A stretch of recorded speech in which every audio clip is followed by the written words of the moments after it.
तो चिलर के अंदर कुछ ऐसे वर्ड्स होते हैं, ऐसे शब्द या ऐसे टर्म्स होते हैं जिनका हम यूज़ डेली रूटीन में करते तो हैं, बट वो फिर भी बहुत ज़्यादा कन्फ्यूज़न क्रिएट करते हैं। और ये खासकर उनके लिए जो न्यू कमर्स होते हैं या जो नए नए इस फील्ड में आए होते हैं, तो ये वीडियो उनके लिए है। एक छोटा सा वीडियो है जिसके अंदर मैं बताने वाला हूँ रेफ्रिजरेंट से रिलेटेड स्टैंडिंग प्रेशर और रनिंग प्रेशर क्या होता है। ये बहुत ज़्यादा कन्फ्यूज़न क्रिएट करते हैं। अगर आप नए हैं इस फील्ड में, अगर आप जानते हैं तो बहुत अच्छी बात है, अगर आप नहीं जानते हैं तो आप इस वीडियो से ज़रूर सीख के जाएंगे।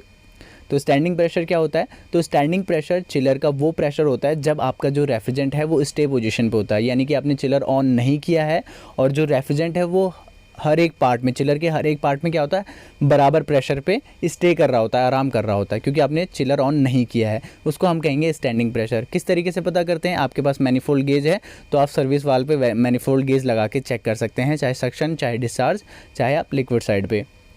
उसके बाद आता है आपका रनिंग कंडीशन क्या होती है। रनिंग कंडीशन में क्या होता है, आप चिलर ऑन कर देते हैं। स्टैंडिंग प्रेशर में तो क्या होता है, हर जगह पे जो रेफ्रिजरेंट है वो क्या होता है, बराबर प्रेशर पे स्टे कर रहा होता है। बट रनिंग कंडीशन में इसका उल्टा होता है, जो आपके चिलर के पार्ट्स होते हैं वहाँ पर अलग अलग पार्ट्स में जो रेफ्रिजरेंट का प्रेशर टेम्परेचर है वो अलग अलग हो जाता है। अब ऐसा क्यों? क्योंकि जो कंप्रेसर है वो रेफ्रिजरेंट का प्रेशर टेम्परेचर बढ़ा देता है।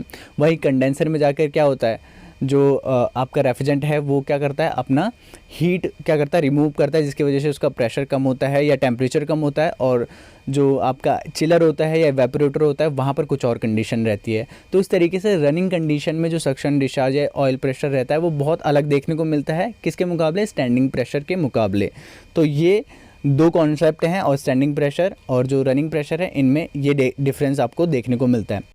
तो चलिए अब समझ लेते हैं इन दोनों टर्म्स की इंपॉर्टेंस क्या है। तो स्टैंडिंग प्रेशर की अगर मैं बात करूं तो स्टैंडिंग प्रेशर, अगर आप डेली रूटीन में किसी चिलर को ऑन करते हैं, सुबह जाते हैं, फर्स्ट टाइम ऑन करते हैं किसी चिलर को, तो आप स्टैंडिंग प्रेशर को नोट ज़रूर करते होंगे। स्टैंडिंग प्रेशर मान लीजिए 150 रहता है डेली रूटीन में, बट कभी अगर वो 150 से ड्रॉप होकर 120 या 100 हो जाता है तो उससे आपको क्या पता चलता है? इससे आपको पता चलता है कि आपके सिस्टम में लीकेज है। तो इस तरीके से आप नोट करते हैं स्टैंडिंग प्रेशर को।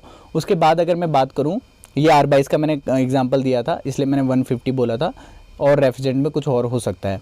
उसके बाद रनिंग कंडीशन की बात करूं तो रेफ्रिजरेंट जब रन कर रहा होता है सिस्टम के अंदर, तो आप सिस्टम के अंदर झांक के तो नहीं देख सकते।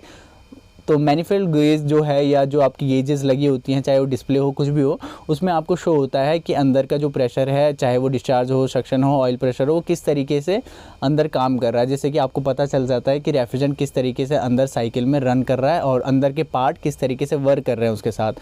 मान लीजिए डिस्चार्ज का एग्जाम्पल लेते हैं। डिस्चार्ज जब बढ़ता है, हेड प्रेशर आपको देखा होगा गर्मी में पीक आवर में या पीक मंथ में, तो क्या होता है, डिस्चार्ज बहुत ज़्यादा बढ़ते जाता है।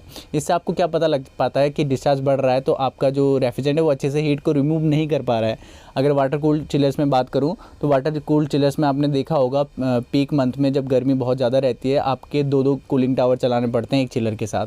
अब ऐसा क्यों होता है? क्योंकि उसका डिस्चार्ज बढ़ रहा होता है। तो ये किस तरीके से शो होता है? ये होता है रनिंग कंडीशन में शो, और आप इसको गेज के थ्रू देख सकते हैं। तो ये छोटी छोटी चीज़ हैं जो कि बहुत ज़्यादा कंफ्यूज करती हैं जो न्यू कमर्स हैं उनके लिए। आई होप आपको समझ में आ चुका होगा। तो मिलते हैं इसी तरीके की और इंटरेस्टिंग वीडियोज़ के साथ, तब तक के लिए धन्यवाद।